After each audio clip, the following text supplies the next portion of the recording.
Hi guys, Ian Johnson from DriveSuccess.com.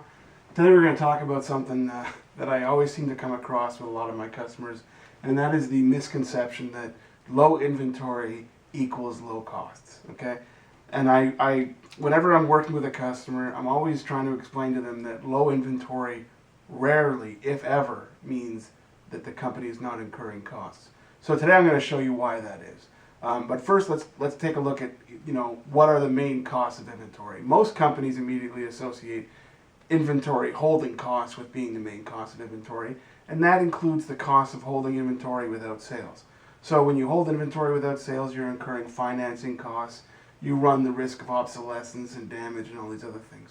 But not having inventory has costs, and let's just discuss why that is. Okay, the first of these costs is lost sales equals lost gross profit. Now, I've covered this on another video before, but essentially when you don't have the inventory to meet existing customer demand, then you run the risk of losing a sale. Okay, so the first cost of not having enough inventory is losing gross profit on sales.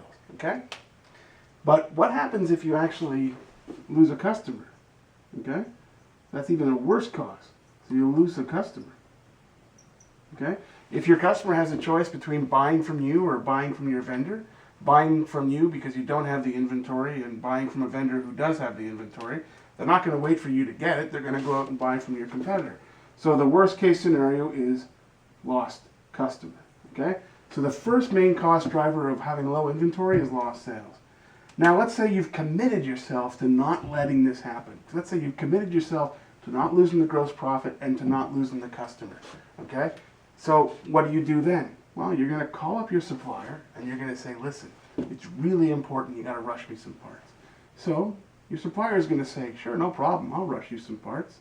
So you're going to pay an expedite fee. Okay?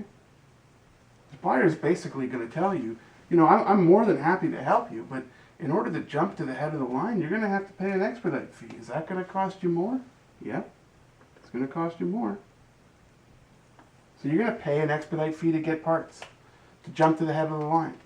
And then you're going to pay high freight, okay, to rush parts in. Okay? Because you're going to need those parts as soon as you can possibly get your hands on it. Does that increase your costs? Yep, it does. What if you're a manufacturer? Okay?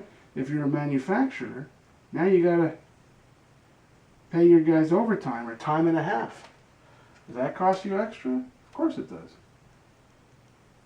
Let's say you're not a manufacturer, you're just a VAR or you're a distributor, and you don't have to worry about that. You still have to pay someone to receive the parts, inspect the parts, and ship the parts. Now, depending upon what your structure is, you may have to pay overtime for that. Does that cost you money?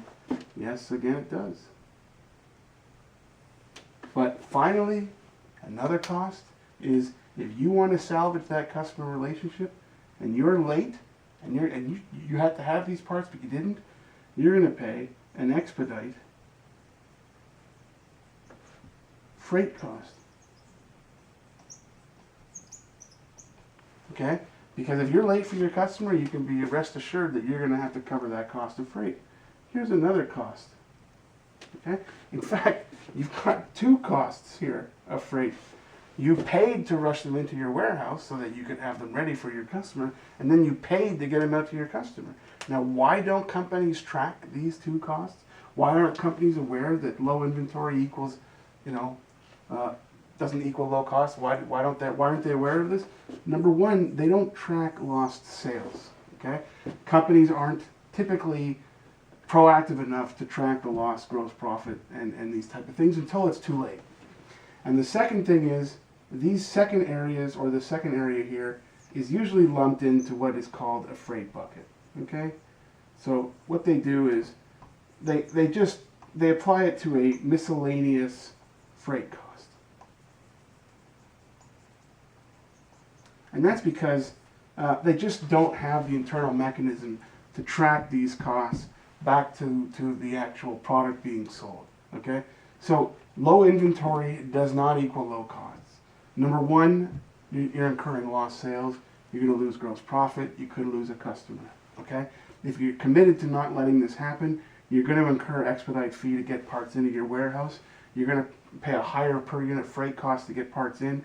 If you're a manufacturer, you're going to incur additional costs in manufacturing, receiving, inspection, and shipping, and you're probably going to put that freight on your bill to get those parts out to your customer. Now, all this time you thought low inventory was saving you money. It doesn't, and it rarely does.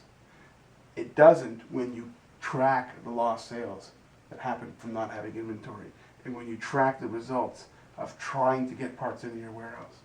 So that's it. Low inventory rarely equals low cost. Ian Johnson, DriveYourSuccess.com. Take care. Bye-bye.